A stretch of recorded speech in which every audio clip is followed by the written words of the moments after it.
Nako, CIDG, pinipilit di umano ang mga kaanak ng missing sabonggeros na kasuhan ng testigo. Chavit Singson nagsalita na sa pagkakadawit ni Atong Ang at Gretchen Barreto sa kaso. At DOJ, humingi na ng tulong sa International Forensic Team upang magsagawa ng malawakang underwater search sa Taal Lake.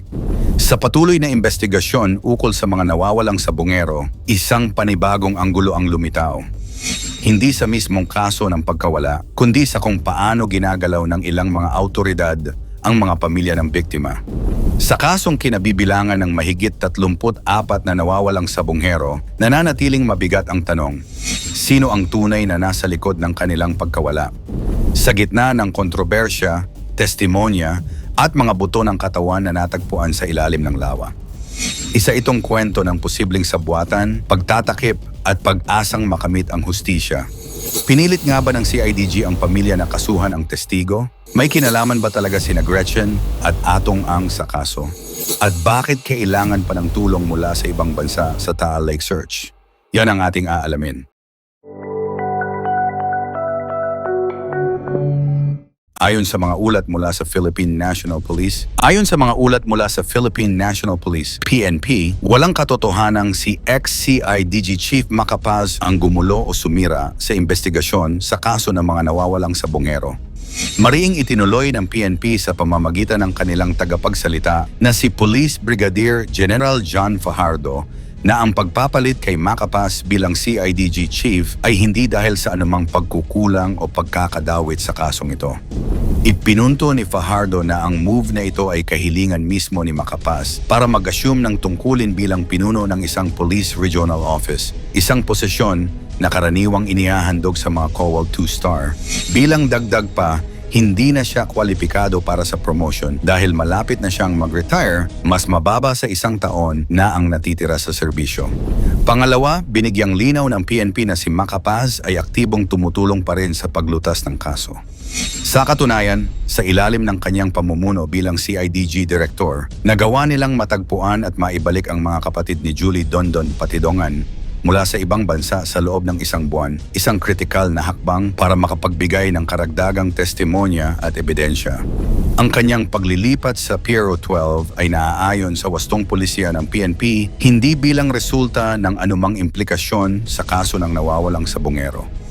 Ayon sa ulat ng noong Hulyo 1, 2025, lumutang ang alegasyon na ilang miyembro ng Criminal Investigation and Detection Group umano'y nang himok sa mga pamilya ng nawawalang sabongero upang magsampa ng kaso laban kay Patidongan. Isa siya sa mga unang pinangalanang suspects sa mga naunang investigasyon.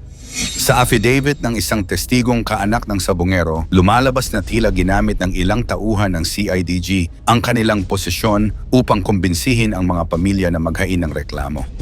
Ang tanong ngayon, ito ba ay para tulungan ang hustisya o may ibang interes sa likod? Tumawag sa akin si... Ang sabi sa akin, according sa affidavit namin, ang kakasuhan raw po namin ay si Mr. Dondon Patidongan. Sabi ko, bakit niyo po kakasuhan si Sir Dondon? Sabi ng isang kaanak ng missing sabonghero. Tinawag ito ng ilang legal expert na isang posibleng kaso ng coercion o pamimilit. Dagdag pa rito, kung mapapatunayang may ginawang panggigipit ang ilang pulis, maaari itong humantong sa administratibo at kriminal na kaso laban sa mga sangkot. Subalit may mga nagsasabing baka desperate lamang ang CIDG na makuha ang kooperasyon ng mga pamilya upang mapabilis ang kaso. Mahigit 4 na taon na ang lumipas at wala pa ring malinaw na sagot sa tanong, nasaan na ba talaga ang mga nawawalang sabongero? Kung totoo man ang alegasyong ito, mas lalalim pa ang pagdududa ng publiko sa integridad ng ilang bahagi ng investigasyon. Hindi lang hustisya ang inaasam ng mga kaanak ng biktima, kundi isang tapat at makataong proseso. Chavit Singson, Gretchen Barreto at Atong Ang, iniuugnay pero hindi itinuturong sangkot. Samantala, mainit ring pinag-uusapan ang pagkakasangkot o hindi pagkakasangkot ng mga kilalang personalidad sa kaso. Sa isang ulat noong Hulyo 8, 2025, nabanggit ang pangalan ni Chavit Singson, Gretchen Barreto at Atong Ang, 3 kilalang personalidad sa larangan ng negosyo at showbiz na umano'y palaging magkakasama sa ilang aktibidad, lalo na sa mga sabungan. Ngunit agad ring nilinaw ng ulat na walang direktang ebidensyang nag-uugnay sa kanila sa kaso ng mga nawawalang sabongero. But I don't think kasama sa mga nangyayari si Gretchen. although magkasama sila palagi. Kung may mga nasabi man si Atong, hindi niya sasabihin kay Gretchen, especially ang mga bagay na yan tungkol sa problema sa sabungan. Although kasosyo siya sa sabungan, sabi ni Chavit Singson. Dagdag pa niya, Yes, I believe na investor lang si Gretchen. Ayon sa ilang tagamasid, si Atong Ang ay matagal nang may ugnayan sa industriya ng sabong. Sa katunayan, isa siya sa mga pangunahing operator ng e-sabong bago pa man ito ipatigil ng gobyerno. Samantala, sina Chavit at Gretchen ay kapwa na mumuhunan at konektado sa ilang social events at negosyo kasama si Ang. Walang direktang akusasyon, ngunit dahil sa taas ng kanilang impluensya, marami ang nagtatanong kung bakit tila untouchable ang mga personalidad na ito. Ito ay hindi simpleng chismis. Sa isang kaso ng malawakang pagkawala na kinasangkutan ng higit 30 katao, bawat pangalan ay mahalagang siyasatin lalo't halos lahat ng biktima ay may ugnayan sa sabungan o e-sabong operation. Mahalagang linawin na hindi lamang mga ordinaryong mamamayan ang apektado. Ito ay kaso ng sistematikong pagkawala ng mga tao sa ilalim ng isang industriya na minsang itinuturing na legal at pinangungunahan ng mga kilalang negosyante at personalidad. DOJ humiling ng international na tulong sa forensics and underwater search.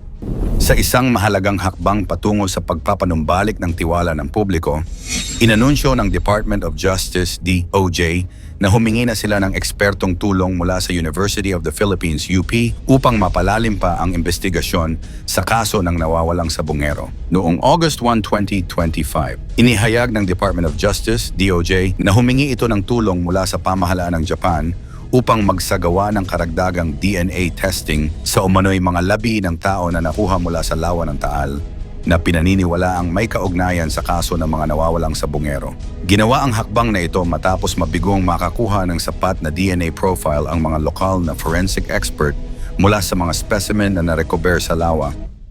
The Secretary still believes, especially with the teeth, lalo na po yung buhok na pwede pa nating ito ma-DNA, especially the hair, which can still subject to DNA test. Sabi ni Justice spokesperson Miko Clavano, "We would like to get the best experts, the best minds, the best technology for us to be able to get to the bottom of this." Dagdag pa niya, tila umabot na sa puntong hindi na sapat ang internal review ng PNP o CIDG. Sa dami ng alegasyon ng cover-up at panggigipit, kailangang may third-party institution na tumulong upang muling makuha ang tiwala ng mga pamilya ng biktima at ng buong bayan, ayon sa source mula sa UP. Sisiyasatin din nila ang integridad ng mga testimonya, lalo na iyong may kasamang coercion allegations. Pati ang timeline ng bawat pagkawala ay rerepasuhin upang alamin kung may pattern sa likod ng mga insidente. Isa sa mga malaking tanong, sadyang inilihim ba ang ilang ebidensya? At kung oo, sino ang may kapangyarihang gawin ito?